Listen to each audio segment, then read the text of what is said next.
Hello, I'm Dave Burchetti, and today I'm giving a little talk, hopefully a dialogue with some folks about kids learning how to program computers. And let me just take a look at my outline. I'll introduce myself. I'm a software developer for many years, and I've been teaching kids to program for quite some time as well. I teach in a summer program in Pleasant Hill, California called Diablo Valley College for Kids.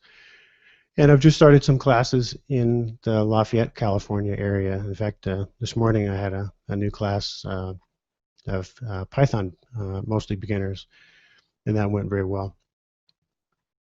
So I'm going to show you some of the software programs that exist for kids to learn programming.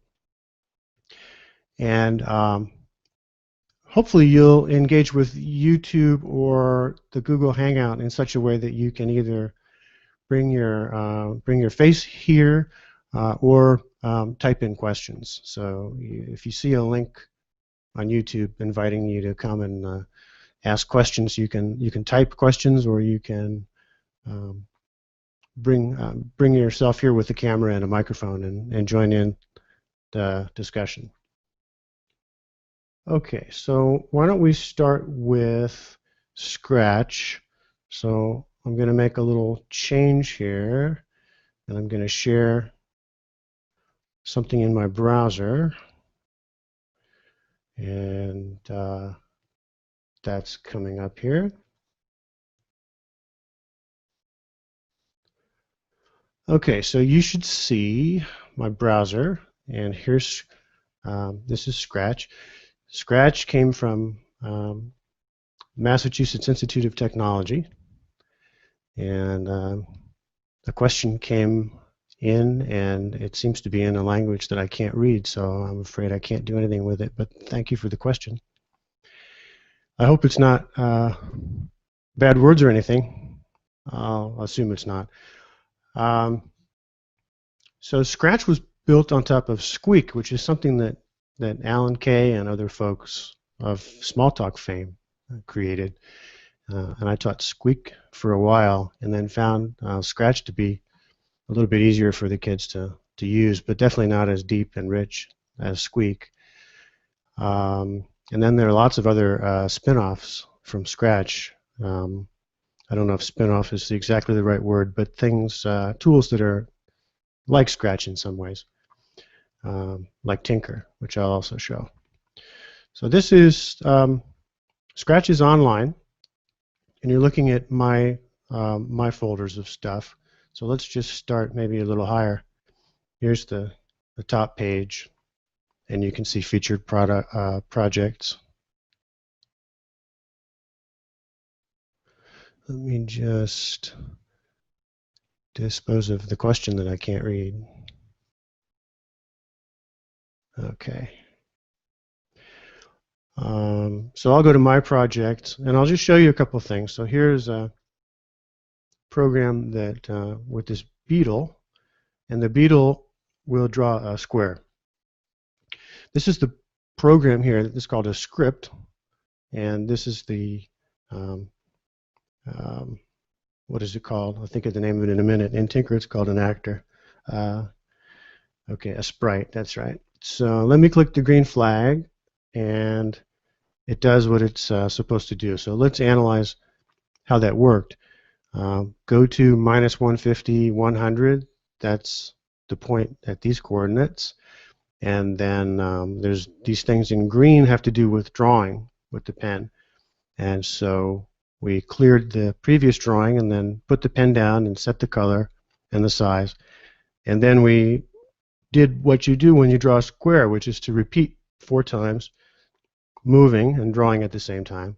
And then I put a little delay in. There's an 0.8 of a second delay between the sides of the square. And then it rotates, and then it goes back. And once it's done, it clears the screen. I'll run it again. And there it is. So let me go back to my stuff and show you something different. This is one that we did at a Scratch class at Devox for Kids at the Hacker Dojo in, I believe it's Mountain View, California, recently.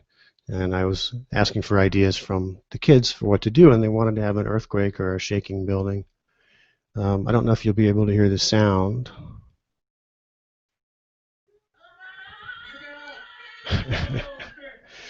So after some prodding, I got some kids to come up to record the sounds of people in the building. Um, so let's see what this does. This has a variable. It's adjustable. The magnitude is. You can vary the magnitude of those oscillations. And it plays the sound that we recorded, and then it just jiggles, really. It just turns clockwise and waits a little bit and then turns counterclockwise. And then this code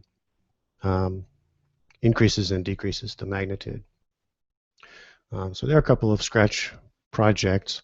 I'll just show you what it's like to make a new one. I'll click New Project here.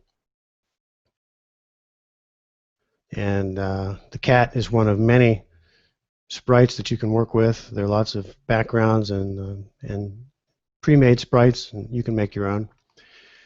And you can make things work with these tiles. So this has to do with moving, and you can have the scripts start when the person at the computer clicks the green flag.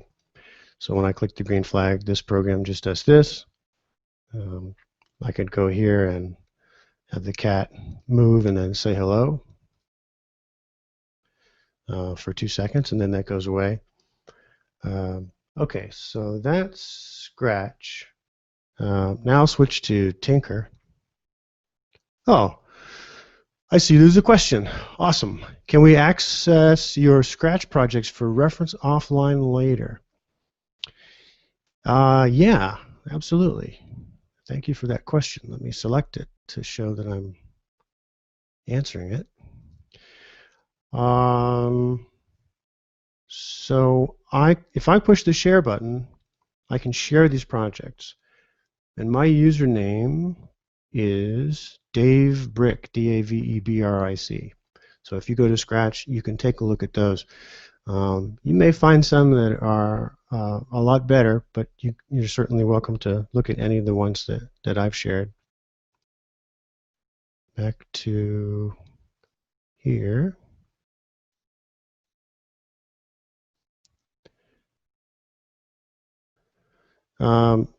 This one uses a relatively new feature of Scratch, or uses a new feature that's called cloning. And let's see, I did it this way. Okay, let's see.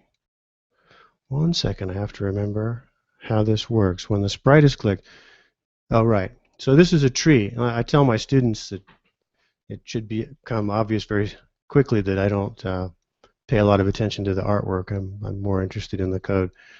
But this tree will produce apples when you click on it.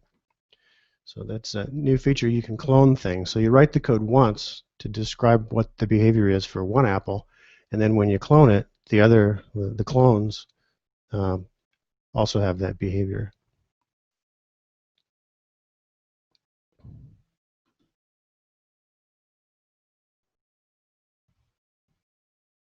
This one's kind of fun. This one I wrote a while ago. Just waiting for, here we go. All right, so this is the player character. These are obstacles that will kill the character. Here's the goal. And using the arrow keys, we have to move the player to the goal without touching any of those obstacles. Okay, so you might think, well, that's ridiculously easy, but here's the tricky part. The obstacles disappear except for those that are close to you, and then you disappear.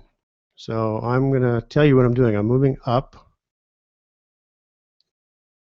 and I'm moving to the right a little bit, but I don't want that to get too dark because that means I'm too close to it. Oh, okay, I ran into it. So let's try it again. So I'm going to go up, and then to the right. Now you see, okay, so here's a little question for you. If those two dots are equally bright, what does that tell you about where I am?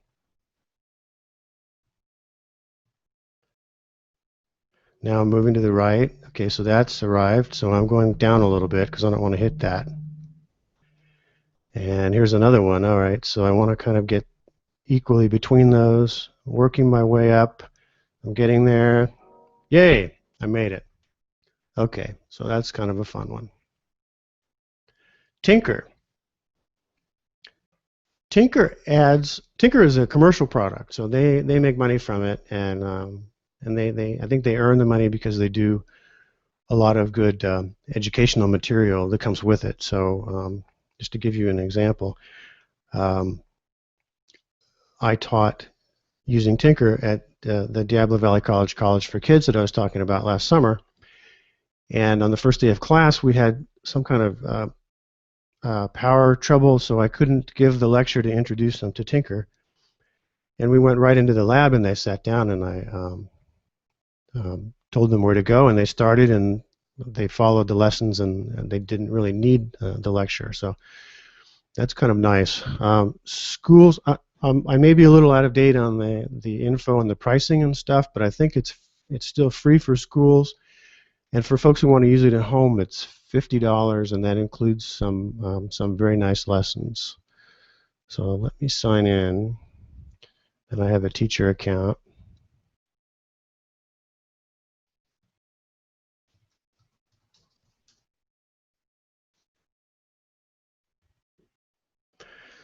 Okay, and I've used Tinker at several places. I'm going to talk about Hack the Future a little bit later. Hack in the good sense, I always say, the good sense of the word.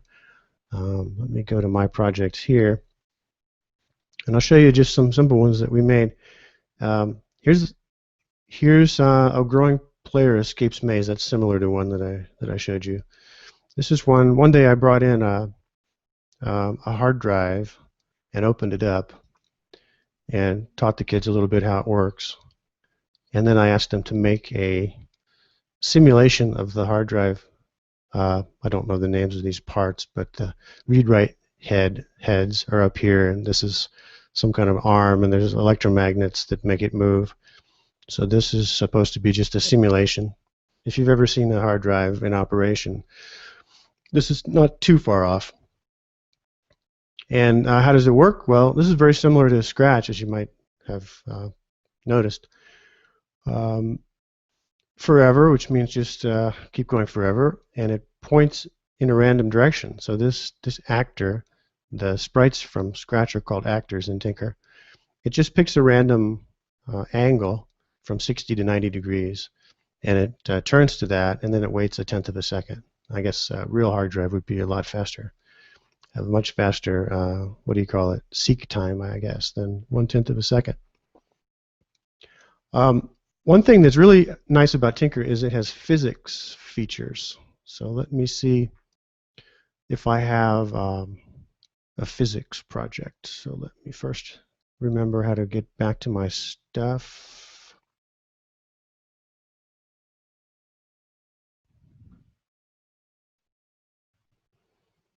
Here's one example.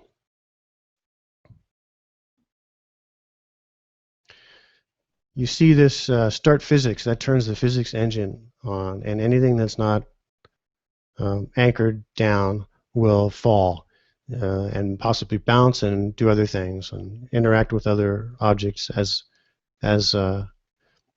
would happen in the real world. And so let me run this.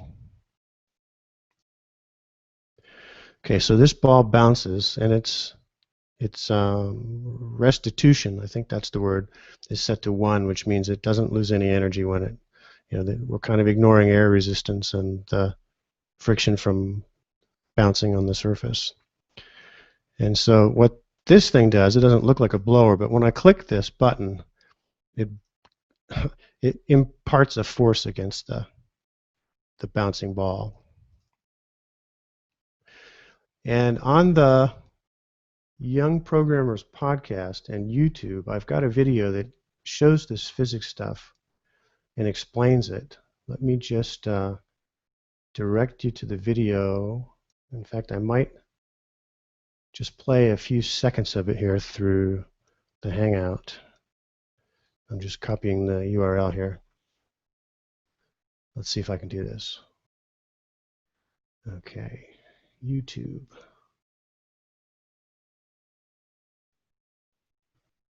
Here it is. Okay, so you should all see the same video. Click on Add Videos to Playlist. Add Videos to Playlist. Paste in and go.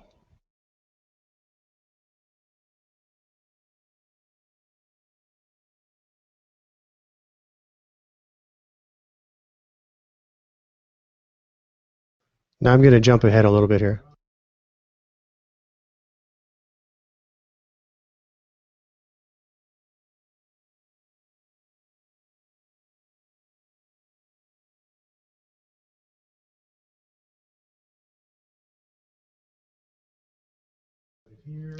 So I've got a cannon that fires cannonballs,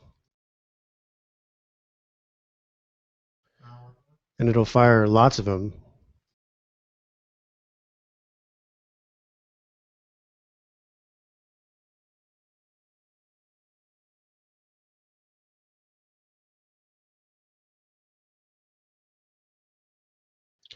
Indeed.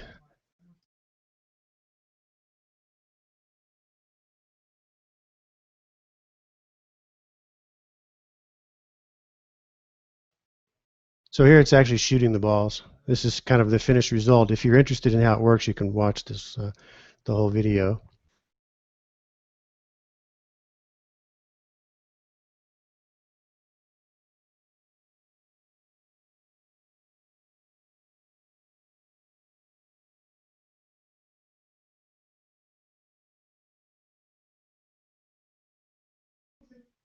Pause. Okay, so let's see if I can get back to the other place here. Good. Here I am again, obviously. And my browser.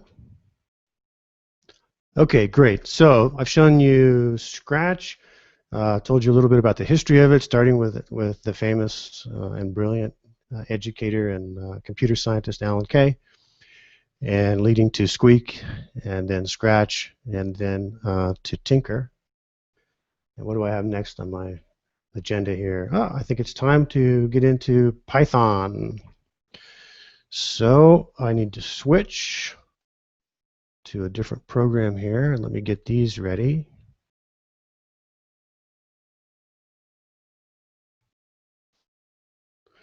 When I do these videos for the Young Programmers podcast, I edit out all these pauses, but you have to endure.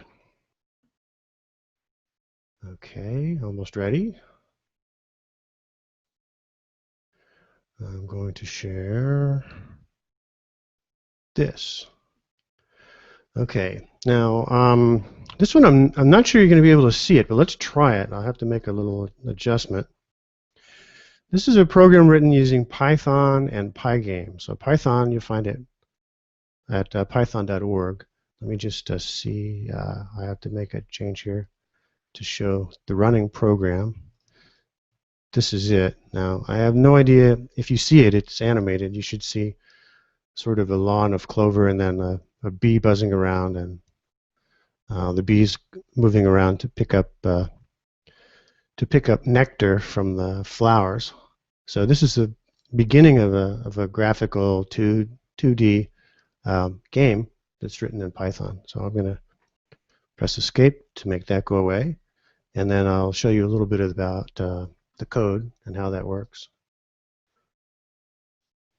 The B program is in several source files. So this is what Python language looks like, and you I don't know whether you saw it, but the title that appeared was "Bee Get the Nectar," and then I'm not going to walk through all the code. Don't worry. This loads an image, and there's something about drawing the title, and a bunch of rendering and blitting and display flipping and stuff.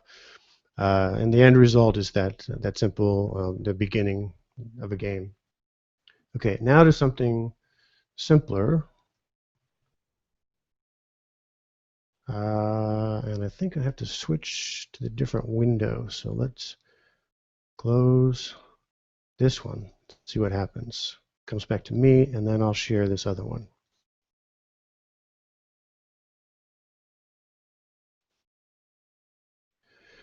And let's see if it's this one. Okay, good. So this is a much simpler program. Obviously, this one is just several lines long. I like to turn on line numbers. So this is 11 or 12 lines long. And I'll run this one.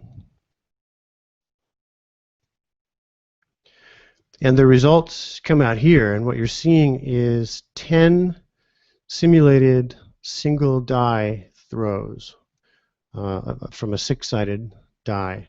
So here are these numbers. And the point of this is just to show how you might use randomness in a game. And maybe it's a game where there are actual dice, or maybe you have a game where you just need to randomly choose among several possible events that might happen in a place. Here's another something like this. It's a little bit more complicated. You might have an idea just from reading this what it is. It's a high-low guessing game. And let me close this. And some other ones running too. Okay, so here's the whole program in 23 lines. I'll run it first, and then I'll explain a little bit of it. And you can see down here the program is running, and this is the text that comes out. So welcome to the game. Integer between 1 and 100. And I showed this to a Python class this morning, and the students all devised a strategy for making smart guesses, and the strategy is dividing the set of numbers in half each time. So 50 discards half of the numbers, and so that's too low. And then halfway up again is 75, and so maybe 85 is not quite exactly right, so maybe 90, and so we know it's somewhere in here. So pretty sure it's 86. So we got it in 6 guesses. So let's look a little bit at how the code works. Random is a module, and parts of Python are organized into these units called modules. And Jesus says hi, and I will say hi to Jesus. Jesus or Jesus. That wasn't a question, but I am glad to get the hi. It's nice to have that interaction. Okay, so importing the random module makes random features of Python available to us. This causes the message to come out that you saw. And I have some variables like what the person's guess is and how many guesses we've had so far. And this line produces the random, or for you mathematicians, the pseudo-random number integer between 1 and 100 inclusive. And then we have a loop that keeps the program running as long as the guess is wrong. And here we ask for what the guess is, and we see if the guess is matching the number. If so, we say congratulations, otherwise too high, otherwise if it's too high, we say too high. Otherwise, we say too low, and then we show the number of guesses. Okay, I want to show now a little simple adventure game here. It's all text. Very short, one file. This is it here. This game has 3 places and transitions from one place to one or more other places. And the starting place is chosen randomly. Oh, here, let me run it. It's not very fun or anything, but it's the beginning of what you might do and some examples. And I'm so glad to have the question that I'm going to pause and answer that. Which text editor or IDE do you recommend for Python? Python comes with something called idle, which is a good starting point, but I doubt professional programmers would use it because it lacks a lot of the features that we like. For a while, I used Eclipse with the PyDev plugin, and then for a while, I used NetBeans. And now I've discovered PyCharm, which is what you're seeing here. This is PyCharm, Pycharm, and they have a free community edition, which is what I'm running right here. And it comes from the same company that makes IntelliJ IDEA, which is my favorite IDE for my professional consulting programming work in Scala, which is a nice language that runs in the Java environment. So a lot of it is familiar to me, and I can have breakpoints and examine variables and do all kinds of very powerful things in an interactive debugging mode while I'm running. Okay, so I think I should have selected that first, and then, because I wonder if these get made into a little table of contents or index or something in the final YouTube product. Okay, so hopefully that answered that question. So PyCharm is my favorite now, but other people may like others. Okay, so what more do I want to say about this? Oh, I'm running it. That's right. Okay, so we're at the forest. We can go to the airstrip or the cave. Let's go to the cave. Oh, okay. Well, thanks. You were struck by lightning. Game over. That happens on average 1 out of 10 times, as you can see from this. So that was unlikely that that would happen, as in life. Here the odds are a little bit less favorable for you. Okay, so I think maybe that's enough of that. I'll show one more because Python is useful for so many things. You've seen, hopefully seen, the 2D games and text-based games. People like to make web apps too, so maybe students want to make a web application, which is just a game or something that runs in the browser, like Firefox or Chrome or Safari or whatever. So let's see, a web. Here in these, I need to figure out how to get it to keep the line numbers on. I just started with PyCharm a week or so ago. I haven't spent that much time with it. So this is one of the shortest web application servers you could write in Python, and I'm going to run it. And you might notice that there's an 8000 here, and this is the port that it's going to be listening on. So let me run, and then I'll go to the browser. So I have to make a little switch here. Go to the browser, and I'll set that up, and then I'll switch it over. Okay, so I might get good at this eventually. Hello again, and back to the right one here. Here it is. Okay. Whoops, that's not the right one. Sorry, I went back to where it was. Embarrassed face. And we want the browser. The browser. That's it. Okay, good. So if you're running your own web server or web application server on your computer, then you don't go to google.com or somewhere else. You go to localhost. And I'm going to go to 8000 because that's the port that I chose. And when I go here, then this is what appears. It says your random number is 22. And I'm going to jump over here and select this question, which is, well, I'll be doing Visual Basic. Years ago, I taught Visual Basic and enjoyed it very much. And then I started to develop a sense that I wanted to work on free open source stuff that works on all the platforms. So I didn't want to be a Microsoft-centric person. So I stopped teaching Visual Basic, I don't know, maybe 10 years ago, and somebody, a friend suggested that Python would be a good first language instead of that. So I switched. So if you were looking for VB, I'm sorry I won't be able to do anything for that. Okay, but thank you for the question.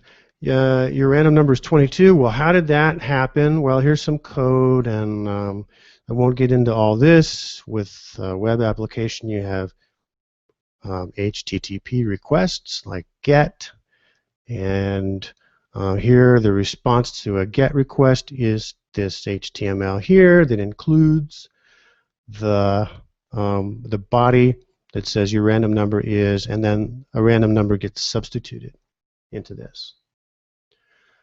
Okay, so I think I've shown enough Python and Pygame.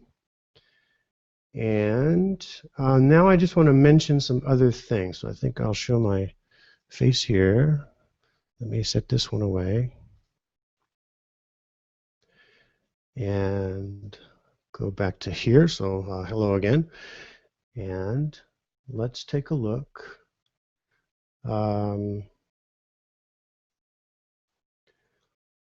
Okay, so I want to tell you about some other groups. The lessons that I'm teaching I'm doing it for profit, so I'm charging. There are lots of fine groups around the Bay Area and elsewhere that do this for free. And I have a link to those places, so let me just grab that and go there. I got to switch the screen again. I'll show you that in a minute. But there's one group called Hack the Future. I mentioned it earlier, and I always say hack in the good sense. It's not breaking into people's computers. It's robotics and software and designing applications and learning how to solder. Various other things. The most popular thing there is Minecraft modding. And a lot of kids like playing Minecraft, and Minecraft modding is when you add your own weapons or features to the game. And you do that in some language that runs on Java, on the Java virtual machine. So either Java or Scala or something else. So that's very popular. That's not something I've gotten into myself, but boy, is that a popular station. Another is Unity 3D, which is free with some restrictions in the license. And at the end of the Hack the Future day, I think I'm going to show you the Hack the Future pictures now. The kids show their accomplishments. So let me get that in the browser. Give me one moment. Okay, I have the pictures right here. Great.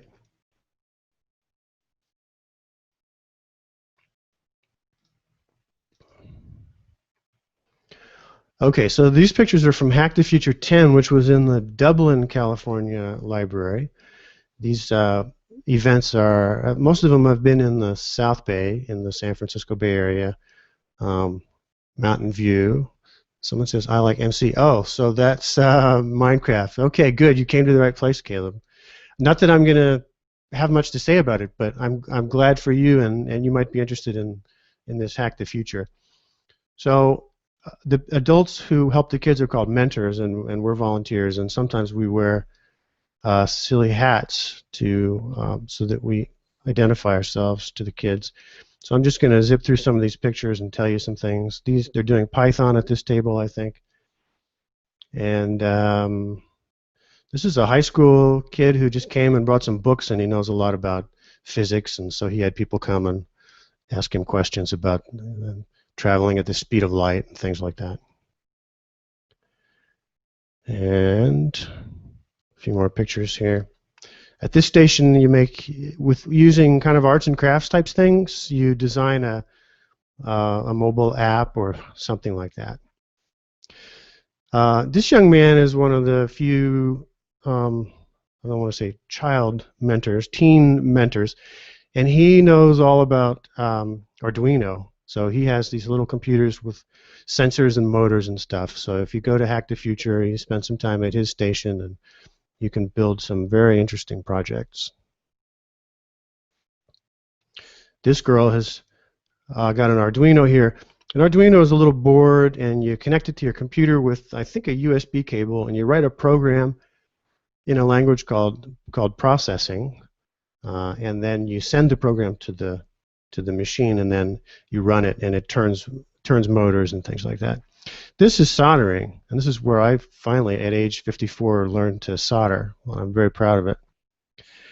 And the guy leading the soldering station is the one and only Al Alcorn, who created Pong for Atari way back in the day. Not made out of computer chips, but out of electronic parts. And Al Alcorn is also was also Steve Jobs' only boss um, at Atari. Steve Jobs came to work there, and on contract, he wrote the game Breakout. And at night, he would be there, and his friend Woz would come by, and they would work on the game together. I'm sure you can read that story in the old legends, the history of the internet. Okay, so what else here? This is a 3D printer over here, so the kids make their 3D models in Google SketchUp, and then they print them on the printer. 3D objects. Okay, a little more soldering here. Al Alcorn, another view. Here's the guy who likes to talk about physics and his enthralled, I was going to say minions, but that's not the right word for that. Students. Okay, let's see what else. Just kind of zipping through. Here's somebody making kind of like a prototype of an application.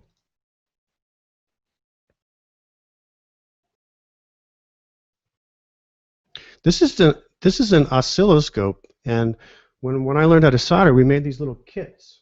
We made a blinking LED out of these kits, and it was great fun. There were 4 resistors, 2 capacitors, 2 transistors, a switch, a battery holder, and of course the LED. And if you hook it up to the oscilloscope, you can see what's happening with the voltages over time. So time is on the x-axis, and the voltage is on the y-axis. This is a circuit diagram of what we made. I still don't understand it, but but I did a good job soldering it, and I'm glad. Here I am, sitting next to Al Alcorn. Closer look at the project. More with the Arduino hacking, and this is a sensor.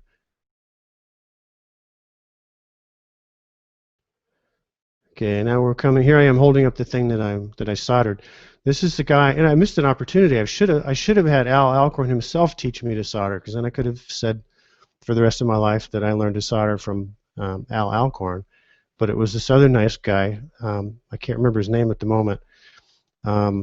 Who taught me, and he did a really nice job. He actually, Al, like me, is kind of old and slightly, I'm not going to say gruff, but what's the word towards that? This guy was a little gentler. Here we are at the show and tell at the end of the day. So kids come up, if they did something on their laptop, they bring their laptop and they show it, and they project it on the screen, and this is what we're seeing here. And so you'll just see a few pictures here. These are, I think, someone tell me if that's Minecraft. I'm pretty sure it is because of these blocks. So I don't know. One guy made like a goat who poops diamonds or something really strange. And then this, I think, is Unity 3D. This guy, along with his mom, created the Tri-Valley Hacker Dojo, which is a free group in the Dublin area. They meet at the Dublin Library on the first Wednesday of each month. Is this Minecraft? I think so. This is Scratch. This guy had a Scratch program that uses the camera to move this rocket around with his hands. And I think that's Minecraft again. And I think somebody made, maybe this is a web application. Here's the audience. This young girl made a website, so she learned how to do some HTML and CSS, cascading style sheets. HTML stands for Hypertext Markup Language. This looks like Scratch. Here's what somebody made with an Arduino. It's a little cart that moves and stops when it senses something. This is Google SketchUp, so somebody made this, modeled it, and then printed it. And I'm not sure if this is what we're seeing here. This is, so you model it in 3D on a computer, you send it over to the printer, and an actual 3D object appears.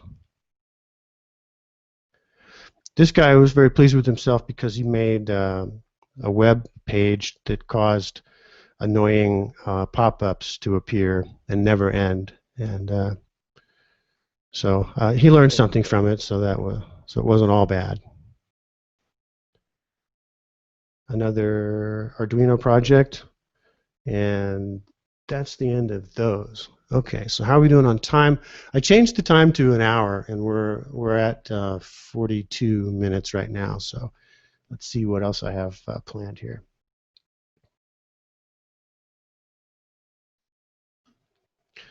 Let me put this away. Okay, so Minecraft modding, Unity 3D, other groups, Hack the Future photos. So let me just show this page with the other groups. So let's see, open URL, let's see if that'll come up.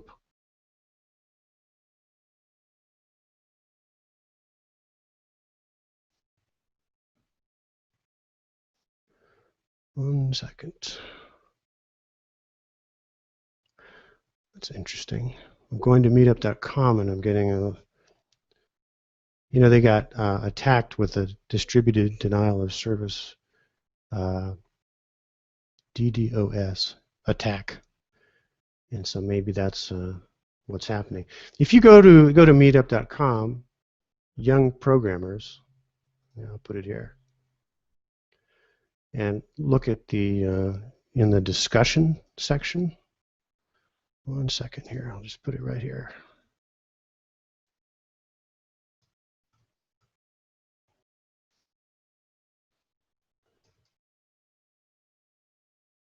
Actually, I could have just told you quicker.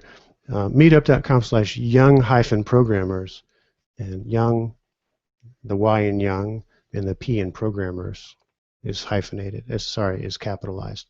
So meetup.com/young-programmers, capital Y, capital P. Okay, let's see. Did I do what I wanted to do? Yeah. I think that's all the prepared material I have. I'll hang around, see if we have questions. Otherwise, I'll say goodbye shortly.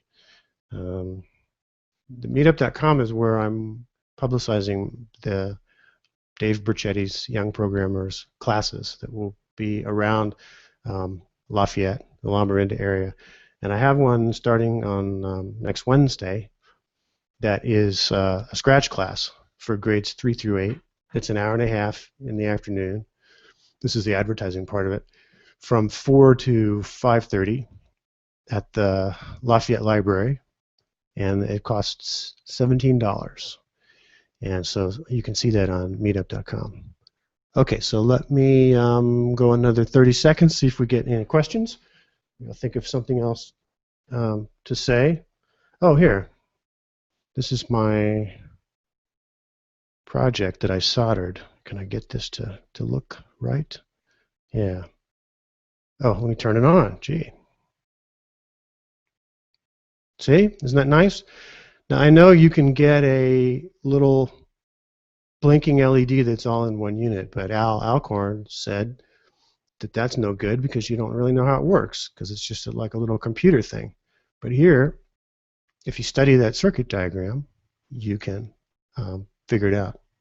Okay, time to say goodbye. Thanks for coming. So long.